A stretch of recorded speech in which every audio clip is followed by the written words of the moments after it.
ప్రపంచంలోనే అతిపెద్దదైన lift irrigation project కాళేశ్వరాన్ని నిర్మాణం చేసిన విషయం మీకు తెలుసు.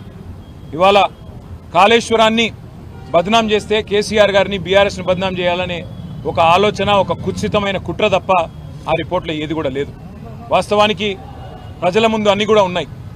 50 ఏళ్లలో కాంగ్రెస్ ఏం చేసింది సాగునీటి రంగంలో, 10 ఏళ్లలో టీఆర్ఎస్ ఏం చేసింది, రైతుల అనుభవంలో ఉంది, ప్రజల అనుభవంలో ఉంది అనే విషయాలు కూడా పెద్దలు హరీష్ రావు గారు చాలా వివరంగా చెప్పారు. నేను దాని జోలికి పోను. కానీ ఒకటి మాత్రం పక్కా, ఈరోజు ఇక్కడ ఈ కాంగ్రెస్ ప్రభుత్వం ఏ రిపోర్ట్ అయితే పెట్టిందో అది ఘోష్ రిపోర్ట్ కాదు, ట్రాష్ రిపోర్ట్. అట్లాగే మరి మేము అందుకే ఈరోజు చెత్తబుట్టలో వేయడానికి తప్ప ఆ రిపోర్ట్ దేనికి పనికిరాదన్న ఉద్దేశంతో, ఎందుకంటే కనీసం మా వాదన వినకుండా, కనీసం క్రాస్ ఎగ్జామినేషన్ చేయకుండా, కమిషన్ ఆఫ్ ఎంక్వైరీస్ యాక్ట్ ఏదైతే ఉందో దానికి తూట్లు పొడుస్తూ, దాని చట్టాన్ని ఉల్లంఘిస్తూ ఈ కమిషన్ ఏదైతే నివేదిక ఇచ్చిందో ఆల్రెడీ మేము న్యాయ పోరాటం చేస్తున్నాము. ఆ పోరాటం కొనసాగుతుంది. రాజకీయంగా ఏం చేయాలి అనేది పార్టీ పరంగా కూర్చొని, ఎందుకంటే ఇది ఒక కుట్ర, కేసీఆర్ గారిని బదనాం చేసే కుట్ర, తెలంగాణను దేశవ్యాప్తంగా బదనాం చేసే కుట్ర తప్ప ఇందులో ఏమి కూడా లేదు. నిజం ఎప్పటికైనా నిలకడ మీద తేలుతుంది. ఇవాళ నీళ్ళు ఇచ్చినందుకు కేసీఆర్ గారిని ఇవాళ దోషిగా నిలబెట్టే ప్రయత్నం, ఏదో ఒక చిన్న చిల్లరమల్లర ప్రయత్నం కాంగ్రెస్ పార్టీ చేస్తూ ఉంది. హరీష్ రావు గారు చాలా స్పష్టంగా చెప్పినారు. మొత్తం జరిగిన ఖర్చు 94,000 కోట్ల రూపాయలు అయితే కాళేశ్వరం మీద, అందులో మేడిగడ్డ బ్యారేజీకి 4,000 కోట్లు ఖర్చు అయితే, బ్లాక్ 7 ఏదైతే ఉన్నదో దానికి మళ్ళీ తిరిగి రిపేర్ చేయాలంటే పట్టే ఖర్చు 300 నుంచి 350 కోట్లు తప్ప ఎక్కువ కాదు. ఆ 300-350 కోట్లు కూడా ఎల్ఎన్టీ అనే సంస్థ ఏజెన్సీ ఏదైతే ఉందో వాళ్ళు మేమే ఖర్చు పెడతాం, ప్రజల మీద రూపాయి కూడా పడదు అని చెప్తుంటే ఈ ప్రభుత్వం 1,00,000 కోట్ల కుంభకోణం, 2 లక్షల కోట్ల కుంభకోణం, ఈ నోటికి ఎంత వస్తే అంత అబద్ధాలు చెప్తా ఉన్నారు.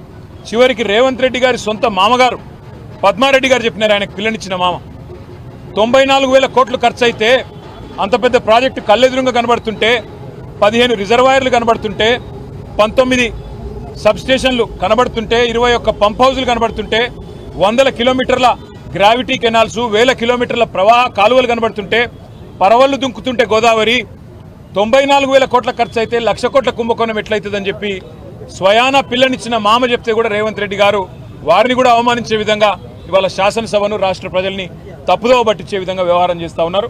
న్యాయ పోరాటం ఒకవైపు చేస్తాం, ప్రజాక్షేత్రంలో కూడా తప్పకుండా ఎండగడతాం. మేము ఆ పార్టీ నాయకత్వానికి కూడా రేపు ఎల్లుండి ప్లాన్ చేసుకొని మేము కూడా ప్రోగ్రామ్ డిజైన్ చేసుకుంటాం. పార్టీగా కూర్చుని ఏ రకంగా మరి ఈ కాంగ్రెస్ కుట్రలకు తిరుగులేని సమాధానం చెప్పాలి మా పార్టీలో ఆలోచించి నిర్ణయం తీసుకుంటాం. ఇవాళ మా గొంతు నొక్కి స్పీకర్ గారు మాకు అవకాశం ఇవ్వకుండా ఒక్క సభ్యుడు మాట్లాడుతుంటే ముఖ్యమంత్రితో సహా 10 మంది మంత్రులు 33 సార్లు ఇంటరప్ట్ చేసినారు. ఒకసారి కాదు, 2 సార్లు కాదు, 33 సార్లు అంతరాయం కలిగించి వారిని ఇబ్బంది పెట్టే ప్రయత్నం చేసినారు. అయినా కూడా ప్రజలకు మా సిన్సియారిటీ, మా చిత్తశుద్ధి, మా నాయకత్వంలో ఆనాడు ప్రభుత్వ హయాంలో జరిగిన కార్యక్రమాల వివరాలన్నీ కూడా చెప్పే ప్రయత్నం బలంగా చేసినాం. ప్రజలకు చేరి ఉంటుందని చెప్పి మేము అనుకుంటా ఉన్నాం.